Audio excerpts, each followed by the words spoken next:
ప్రభు అయిన యేసుక్రీస్తు యొక్క ఘనమైన నామమునకు మహిమ ఘనత ప్రభావములు యుగయుగములు కలుగును గాక. God bless you. అందరూ బాగున్నారండి. దేవుని యొక్క వాక్యం మనకి చాలా ధైర్యాన్ని ఇస్తుంది. ఇశ్రాయేలు ప్రయాణం చేసినప్పుడు ఐగుప్తు నుండి కానానికి వెళ్ళే సమయంలో ఐగుప్తును దాటుకుని బయటకు వచ్చే సమయంలో ఎర్ర సముద్రం ఎదురొచ్చినప్పుడు మోషే దైవజనుడు ప్రార్థించి ఇశ్రాయేలు భయం ఆందోళన, ఒకవైపు ఐగుప్తు సైన్యము, ఒక ముందేమో ఎర్ర సముద్రం, ఇలాంటి కష్ట సమయంలో ఏం చేయాలో తెలియని పరిస్థితిలో ఇశ్రాయేలు భయంతో ఉన్నప్పుడు వాళ్ళు చాలామంది విశ్వాసాన్ని కోల్పోయారు.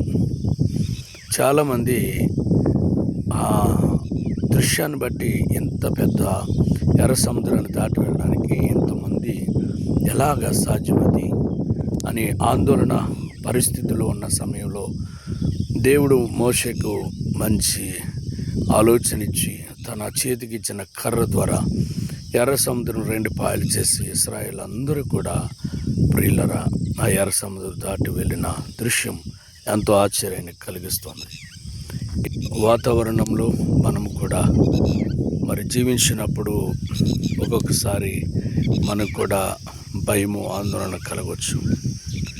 అయితే ఎటువంటి భయమైనను ఎటువంటి ఆందోళన అయినను దేవుడు మనకి తోడై ఉన్నప్పుడు, అలాంటి సమయంలో ఇలాంటి కష్ట పరిస్థితిలో ఉన్నప్పుడు దేవుడు మనకి తోడై ఉంటాడు.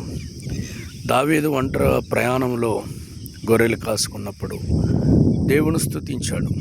ఇలాంటి పరిస్థితిలో, ఇలాంటి వాతావరణంలో మనమందరము కూడా దేవుణ్ణి స్తుతించాలి. కాబట్టి దేవుణ్ణి స్తుతించే మనం వెళ్ళాలి. దేవుని వాగ్దానము ఎన్నెన్నో ఉన్నాయి. ఈరోజు ఆ వాగ్దానాన్ని నీవు స్వతంత్రించుకో. ఎన్నో భయాలు, ఎన్నో సమస్యలు మనం వెంటాడుతుంటాయి. ఈ సమయంలో ఆ సమస్యలను యేసు నామములో విడుదల కలుగును గాక. ప్రభునందు ప్రియులారా, మనకి ఈ కడవరి దినాలు కొన్ని సమస్యలు ఎదురయ్యాయి. దేవుణ్ణి ఆరాధిస్తున్న మనకి ప్రభు అయిన యేసుక్రీస్తుని మహింపరుస్తున్నప్పుడు ఈ లోక శక్తులు మనల్ని వెంటాడుతున్నాయి. వాటినన్నిటిని కూడా ప్రభు ఎర్ర సముద్రం 2 పాయలు చేసినట్లుగా మన సమస్యలను కూడా అద్భుతంగా మరి సరిచేయగలరని నమ్ముచున్నాం. ప్రభు అయిన యేసుక్రీస్తుని నమ్మినప్పుడు మనకెంత సంతోషం, ఆనందాన్ని ప్రభు మనకిచ్చి ఉన్నారు.